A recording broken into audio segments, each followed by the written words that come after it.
Okay, let's unpack this. Today, we're doing a deep dive into something that, well, it promises a pretty practical path towards living what the author calls a better, happier, and more successful kind of life. Mm-hmm. Our source for this is a really fascinating book called The Rules of Life by Richard Templar. Yeah, and what's striking right away, I think, is where these rules come from. It's not abstract philosophy or just, feel-good stuff. Right. He actually based them on observing people who seemed genuinely happy, genuinely successful. He wanted to find, like, sensible, realistic things you can do. Actionable steps, not just Sure. uplifting cliches. Exactly. That's it. It feels much more like a handbook grounded in real life. There's even this nod to Miyamoto Musashi in the dedication, hinting at a sort of disciplined approach. Interesting. So our mission here, for you listening, is really to act as guides. We want to pull out some of the most important rules, the key lessons, the stories from this book, help unpack what's most valuable. And the book structures things quite helpfully. It divides rules into areas, rules for you personally, then partnership rules, family and friends, and then sort of rules for the wider world. Okay. So we'll try and touch on insights from across those areas, maybe group them a bit, give you a real feel for this approach. Sounds good. So jumping right in, the book starts with a rule that feels, well, almost counterintuitive if you're trying to share ideas. Rule 1, keep it under your hat. Yeah. He basically says, don't preach, don't propagate, don't even mention these rules to other people. It seems like a really odd way to start, doesn't it? Especially when you've just written a whole book explaining them. So what's the thinking there? Why tell people not to talk about it? Well, it's actually surprisingly pragmatic when he explains it. Mm. The core idea is that preaching, it just doesn't work. Mhm. People tend to shy away if they feel like they're being told how to live. He uses that comparison, like being an ex-smoker who suddenly wants to convert everyone. Yeah, that person. Right. Your friends might not be ready. And frankly, he says, it can make you sound a bit smug or self-righteous. Ouch. Nobody wants the smug label. So the idea is becoming a rules player, someone living by these principles. It's more of a quiet, internal thing. Exactly. You just get on with it, follow the rules yourself, happily. You don't need to shout about it or try and convince anyone. And maybe the change in you is what eventually makes others curious, but you're not pushing it on them. Precisely. It's a personal journey, not some kind of public performance. Yeah. Okay, so flowing from that internal focus, the book then moves into, well, self-understanding and growth and its limits. Yeah, which brings us to a nice dose of realism with Rule 2. You'll get older, but not necessarily wiser. Huh. I like that one. He kind of challenges that common idea that wisdom just automatically comes with age. It does. He suggests, we'll probably keep making mistakes our whole lives. They'll just be different mistakes than the ones we made when we were younger. That definitely resonates. It's easy to look back and think, oh, if only I knew then. But he's saying we'll likely feel the same way about today, 20 years from now. Mm-hmm. And the key insight, according to Templar, isn't trying to become perfect or stop making mistakes altogether. It's accepting this reality. Okay. Being kind and forgiving, both to yourself and to others, when things inevitably go sideways. Because, at any given moment, you're really just doing the best you can with what you know. And that acceptance of our own imperfections ties straight into another really foundational rule. Rule 4, accept yourself. Right. And this isn't about immediately jumping to love yourself, which can feel like a huge hurdle for some people. Yeah, a bit abstract sometimes. It starts simpler. Just acceptance. Accepting your current self right now, exactly as you are. So acknowledging the, what does he call them? Warts and emotional lumps and bumps, all the flaws and weaknesses, you accept that first before trying to change anything. Exactly. Accept the starting point. It's crucial, he argues, because it grounds you and stops you from constantly beating yourself up. You're doing the best you can right now. Okay, so once you've got that foundation, that self-acceptance, how do you figure out what actually matters, where to focus your energy? Well, the book tackles that with Rule 5. Know what counts and what doesn't. And this rule is really deeply linked to the next one, which is about purpose. Rule 6. Dedicate your life to something. Ah, okay. So knowing what counts requires figuring out what you're dedicating your life to. That's the idea. It's a personal choice, obviously. There's no single right answer. But having an answer, deciding what you're about, gives you that vital personal yardstick. A yardstick. Yeah. Yeah, to measure how you're doing, what you're doing, where you're heading. He shares his own examples, doesn't he? He does. He mentions dedicating his life to improving his inner self and also to helping others, which he connects to his own upbringing. But the important thing he stresses is that it doesn't have to be some huge public save the world mission, right? Not at all. It can be quite internal or focused on a smaller sphere. He uses that great example of Disney's mission to make people happy. Simple, but powerful. Yeah. The scale isn't the point. It's having that guiding principle. Once you decide what you're for, navigating the rest of life gets clearer. Okay. Speaking of navigating life's complexities, let's talk about how the book suggests handling challenges, dealing with the unexpected stuff. Right, and that starts with how we approach our own thinking. A key rule here is Rule 7. Be flexible in your thinking. Rigidity is the enemy here. Thinking you know it all, getting stuck in your ways. Exactly.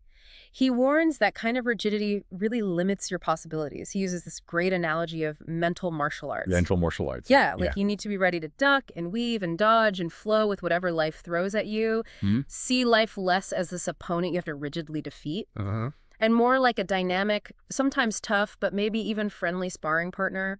Flexibility lets you engage better, maybe even enjoy the dance a bit more. I like that. Meeting challenges with flexibility. Another common challenge, especially in tricky conversations, is managing our emotions, isn't it? Definitely. And the book has a sharp rule for that. Rule 11, be the last to raise your voice. Ooh, that's a good one. He admits he struggled with this himself, coming from a loud family. Yeah, but he learned its value. And he shares that brilliant anecdote about the vicar's son finding his dad's sermon notes. Yeah, the note next to a point that just said, shout here, argument weak. That quote just nails it, doesn't it? It shows that being the last to raise your voice isn't about being weak or passive. It actually shows confidence, control. Right. Calm people tend to be trusted more, relied on, given more responsibility. They handle difficult situations better because they're not just reacting in the heat of the moment. Exactly. Calmness helps in conflict. But life also throws situations at you where you need to decide, do I keep pushing or is it time to change course? Yeah, that's a tough call sometimes. It is, and that's where Rule 15 comes in. Good rules players know when they're beat. Now, this isn't about quitting just because something's hard or you're scared. He makes that distinction clear, doesn't he? That's not what a rules player does. No, this is about courage. Sometimes the truly courageous thing isn't just blindly persevering against impossible odds. It's recognizing you're actually on the wrong path. Like maybe that college course just isn't right, or the job is fundamentally a dead end, or that move to a new city. It's just not working out. Precisely. Recognizing that and having the courage to choose a different direction, that's the courage he's talking about. Okay, so it's different from just quitting out of laziness or fear. It's a strategic retreat, almost. Knowing when the fight isn't winnable or isn't worth winning. Yeah, knowing when you're genuinely beaten by the circumstances, not just by your own lack of effort, that lets you pivot effectively. Okay, so this idea of choosing a new path, it brings up risk and planning. And he has another really memorable rule here, Rule 21. Ah, yes. Rule 21, if you're going to jump off a bridge, make sure you know how deep the water is. That's vivid. He uses his own story here, right? Quitting his job impulsively to write. He does. He admits he just quit a secure job to become a full-time writer without really having a solid plan for, paying the bills. Oops. Yeah. He says it worked out eventually, but he talks about the pretty sticky years he went through because he didn't check the water depth first. It's a great image. Yeah. Really makes the point. And it links back to Rule 20, doesn't it? Yeah. Where he says dreams don't have to be realistic. But plans do. Exactly. And having a plan, which he talks about more in Rule 29, have a plan, isn't about killing spontaneity, is it? Not at all. It's about having a map, a guide. A plan gives you structure, direction. It stops you from just sort of floating downstream, constantly surprised by where you wash up. Right. A plan is something you intend to do, whereas a dream is more something you want to do. Yeah. Having that map, even if it's flexible, gives you a sense of control, a fallback position. He has that great quote, "If you don't plan your plan, it will remain a dream. You need the practical steps." Okay. And part of having that plan and actually moving forward Yeah. often involves pushing yourself a bit, right? Stepping outside the usual. Absolutely. That leads right into Rule 33. Get used to stepping outside your comfort zone. The danger zone being stagnation. Yeah. He warns that if you always stay safe, always in your comfort zone, you risk getting, stagnant, moldy, you wither a bit. Okay. Stepping outside, even in small ways, keeps you mentally sharp, emotionally younger, builds confidence, and crucially, It prepares you better for those unexpected cosmic kicks life throws your way. And it doesn't have to be like extreme sports or anything dramatic. No, not at all. It can be small, consistent things, volunteering for something new, trying a hobby you're nervous about, joining a group, even just speaking up in a meeting when you normally wouldn't. Little acts of bravery that build up resilience over time. Exactly. Okay, another important rule about navigating our inner world while dealing with everything outside concerns our emotions. Right. Rule 36. It's okay to feel big emotions. This one pushes back against that sort of stiff upper lip idea that dignity means never showing anger or sadness or fear. Yeah, that bottling things up isn't healthy. Definitely not. Feeling deeply is just part of being human. The key isn't to stifle those emotions, he says, that eats away at you, but to be in control of how you express them. So acknowledge them, feel them, process them, but don't let them run riot. Precisely. Acknowledge, process, then move forward. Much healthier than pretending they don't exist. Okay, moving from managing ourselves to gaining perspective on life itself when it feels, well, confusing. Rule 38. You'll never understand everything. This one's designed to offer a bit of peace of mind, I think. Because life, the universe, other people, they're just incredibly complex. Exactly. You're just not going to understand why everyone behaves the way they do or why certain random things happen. He uses that analogy of only seeing a tiny piece of a huge, constantly shifting jigsaw puzzle. Working with incomplete information, basically. Totally. And accepting that knowing you won't grasp every detail can actually be quite liberating. It takes the pressure off trying to figure everything out. Sometimes, as he puts it very simply, it just is. It just is. I like that. And related to accepting life's inherent messiness is that wonderful, simple analogy in Rule 40. Ah, the pizza rule. Rule 40. Life is like a pizza.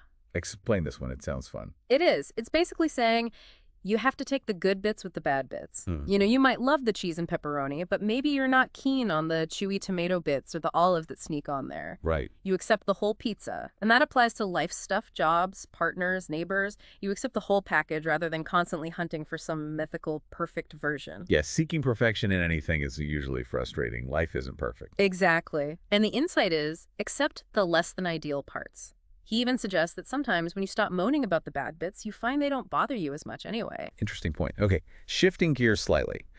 The book also talks about how our physical environment and our connections impact our inner state. It does. A simple but really powerful one is Rule 45, prune your stuff frequently. Decluttering. Yep. He draws a direct line between external clutter and internal clutter. A messy space can feel like a messy mind. I can relate to that. Clearing out stuff you don't need, that's broken, that you don't even like, it's not just tidying. He says it's refreshing, revitalizing.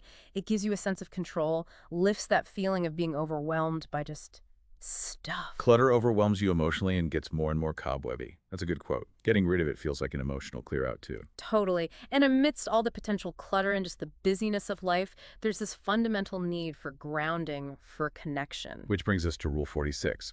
Remember to touch base. Yeah. And base here means that place, or maybe that person, where you feel totally comfortable, secure, loved, where you can just be yourself, no explanations needed. Right. It's where you go back to when life feels frantic and you feel like you've lost your way a bit. Base is where you were before you got lost. Exactly. It could be literally going back home, or reconnecting with old friends who knew you back when, or even consciously creating a new base if your old one isn't there anymore. Having that anchor is vital. Okay.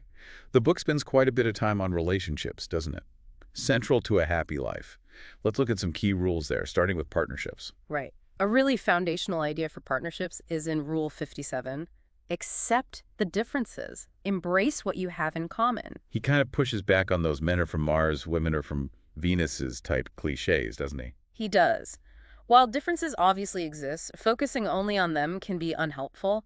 He suggests framing the differences as unique talents that actually strengthen the relationship.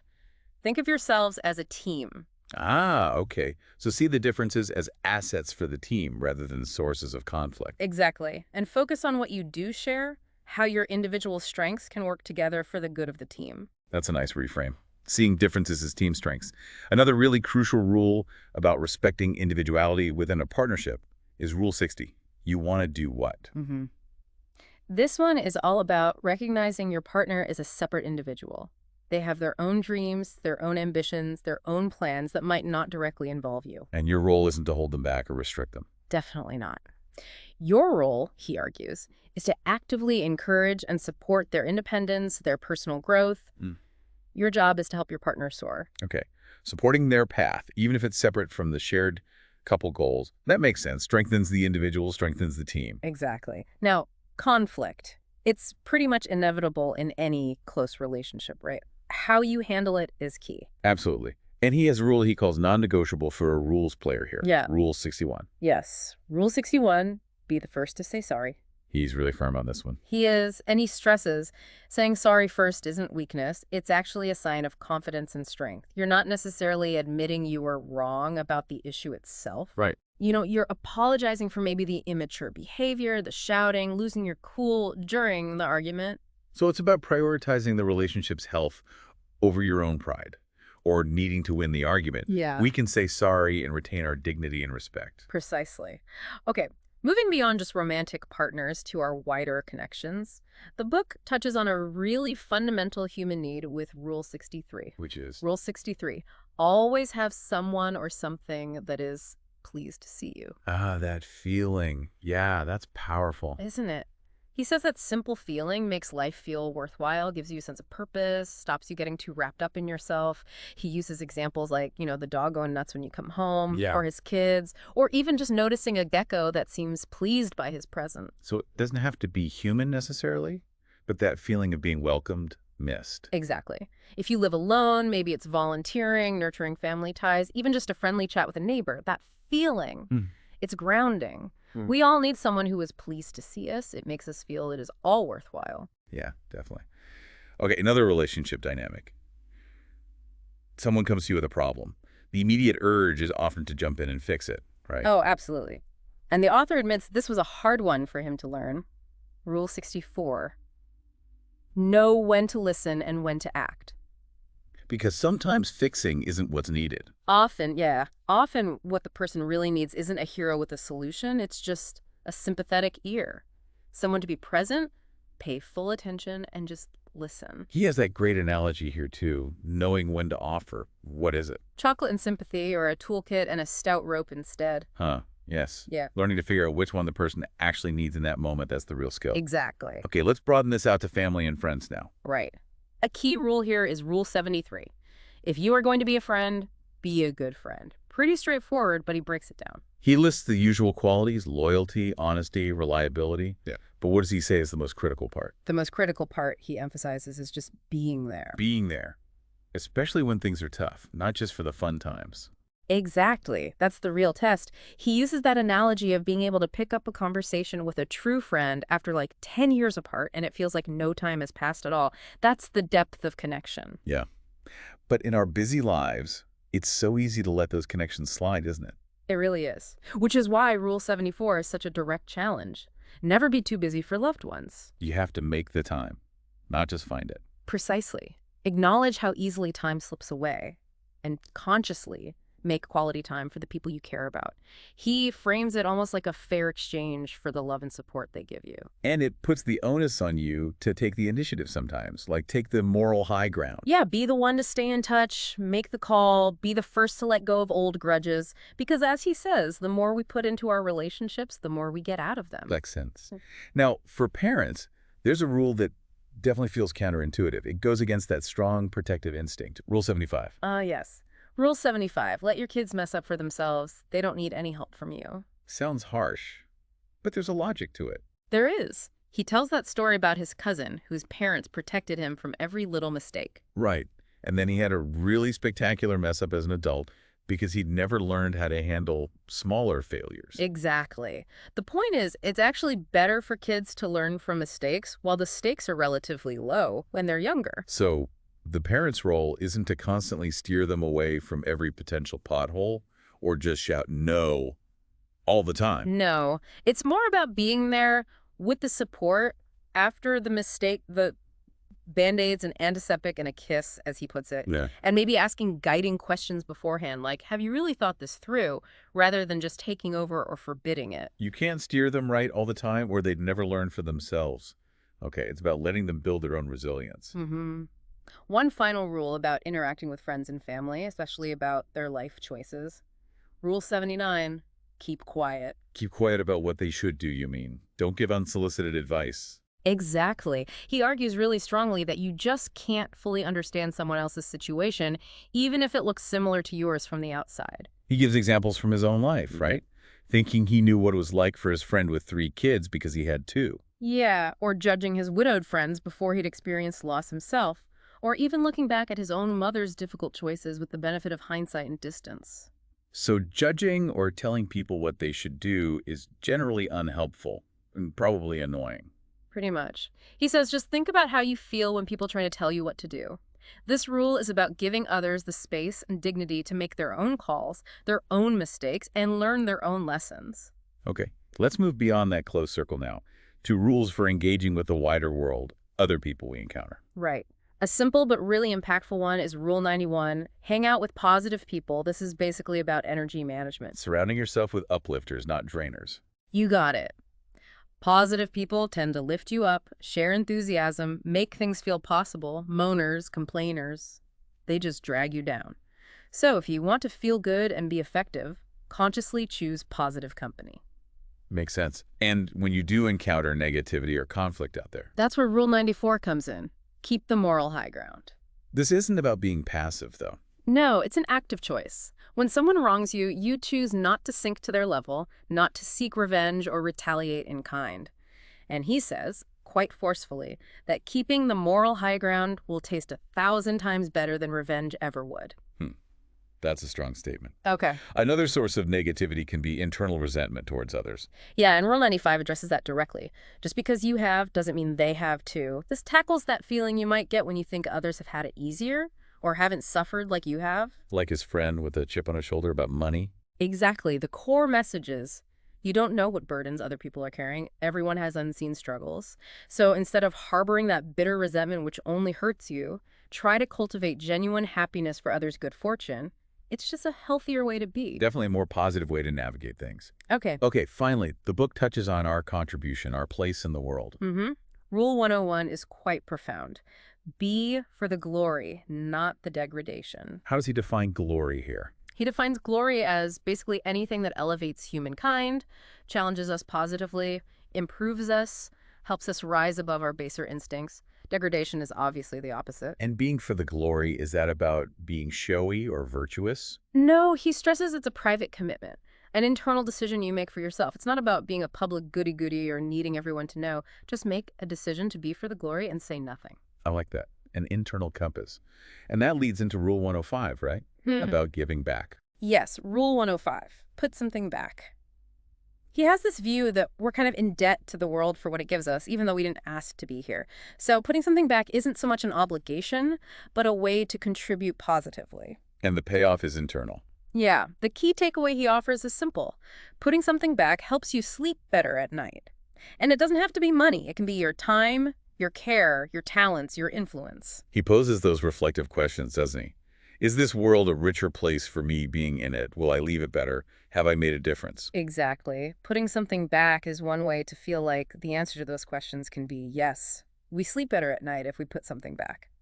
Wow. Okay, we have covered a lot of ground today. We've really dug into a selection of these rules, from the rules of life, rules for your inner world, for challenges, relationships, the wider world, all based on the author's observations. Yeah, it's been a real deep dive into some very practical, very actionable ideas. Stuff based on what seems to genuinely work for people aiming for happiness and success. Hopefully, exploring these gives you, the listener, some fresh perspectives, maybe a few aha moments for your own life, without it feeling like information overload. And it's clear from the book itself that this isn't meant to be the final word, is it? There's that very last rule mentioned. Right, Rule 106, find a new rule every day. Or occasionally, at least. Which really emphasizes that being a rules player isn't about just rigidly sticking to this one list. These rules are more like a starting point, a framework. Exactly. Living a fulfilled life, according to this approach, is this continuous journey. Learning, applying, discovering things for yourself. It takes dedication, but that's part of the process. It really is an ongoing adventure, isn't it? Uncovering what works for you. So thinking about everything we've explored today from this really interesting book, about finding these personal rules for living better. Maybe a final thought for you to ponder. What's one simple rule of life that you find you already live by, even if you haven't put a name to it? Or maybe, based on our chat, what's one rule we discussed that sparked something? One you might try applying, starting today. Or perhaps even thinking about Rule 106. What's a new rule, unique to your own life and experiences, that you might try to discover or even consciously create for yourself this week? Just something to think about as you go about your day.